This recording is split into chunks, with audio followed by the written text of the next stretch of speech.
The 2026 World Cup was supposed to be football's greatest celebration ever. The biggest tournament in history. 48 teams. 104 matches. 3 host nations working together to deliver a month that would redefine the game forever. Instead, just days into the tournament, an uncomfortable question is beginning to emerge.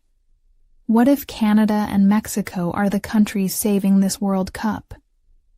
Because the story developing around the tournament isn't only about football anymore. It's about atmosphere, organization, fan experience, and a growing contrast between the 3 nations that were supposed to host this event as equals. So what's really happening here? Let's set the scene first. The World Cup officially began on June 11th and will run through July 19th. 16 cities are hosting matches across North America.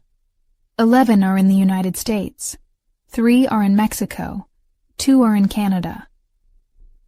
On paper, this looked like the perfect formula.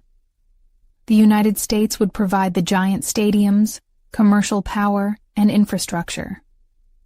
Mexico would provide football culture and passion. Canada would bring modern venues and a fresh audience to the global game. FIFA believed it had built the ultimate World Cup. But the opening days have created 2 completely different realities. In Mexico, the atmosphere has looked exactly like people imagine a World Cup should feel.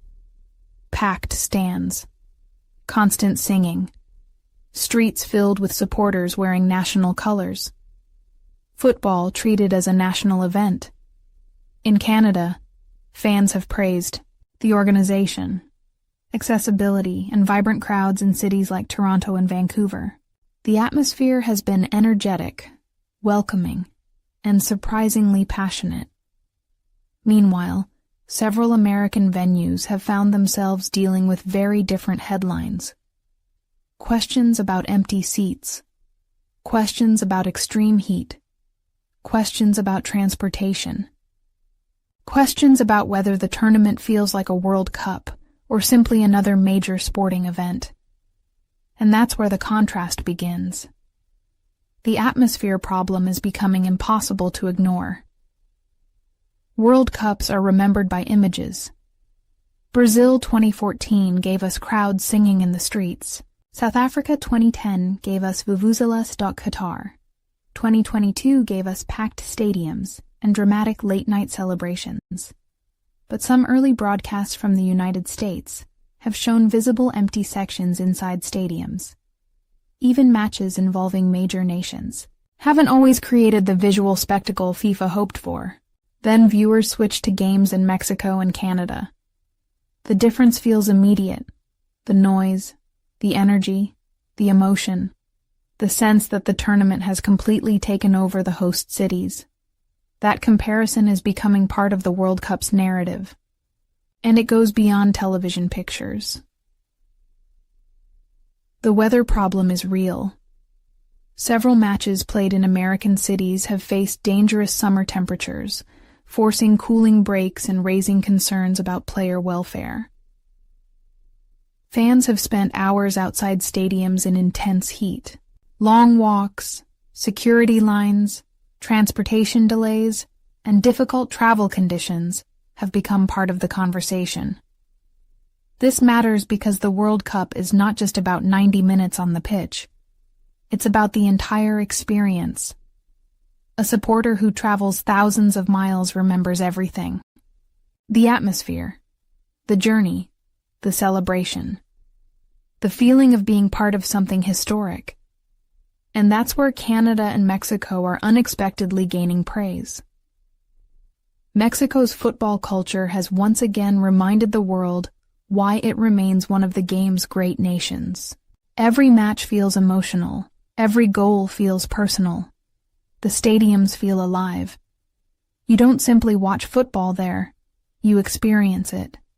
Canada has created a different kind of success. Clean organization, efficient operations, excited crowds, cities embracing the tournament with genuine enthusiasm.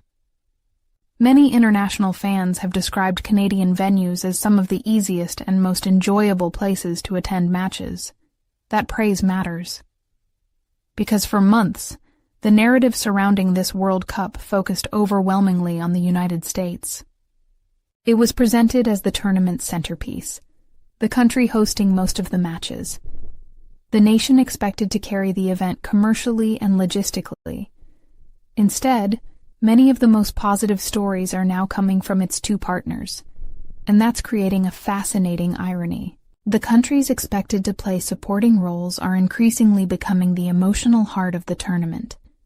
Of course, this doesn't mean the United States has failed. Far from it. The tournament is still young. Knockout rounds can change everything. Big matches create big atmospheres. Traveling supporters will continue arriving. Iconic moments can completely rewrite public perception. World Cups have always had a strange ability to reinvent themselves overnight.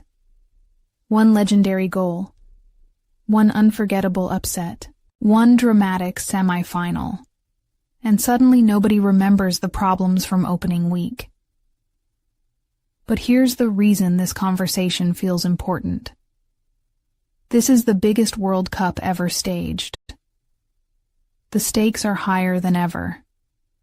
The expectations are higher than ever. And because the United States is hosting 78 matches, every criticism becomes magnified. Every empty seat, every weather delay, every logistical problem. The world notices all of it. At the same time, every successful night in Mexico and Canada becomes even more significant. Because those moments are helping preserve the image of what this World Cup was supposed to be. A celebration, a festival, a global football event. In many ways, Canada and Mexico have become the stabilizers of this tournament. The countries keeping the atmosphere alive. The countries reminding everyone why the World Cup is special. The countries preventing the early headlines from becoming entirely negative. And that raises a fascinating question. As this tournament moves toward its knockout stages, will the United States eventually produce the unforgettable moments everyone expected? Or will history remember that when the biggest World Cup ever started to wobble, it was Canada and Mexico that stepped forward and saved the tournament's soul? The next few weeks may decide the answer. And because this is the biggest World Cup football has ever seen, the entire world will be watching.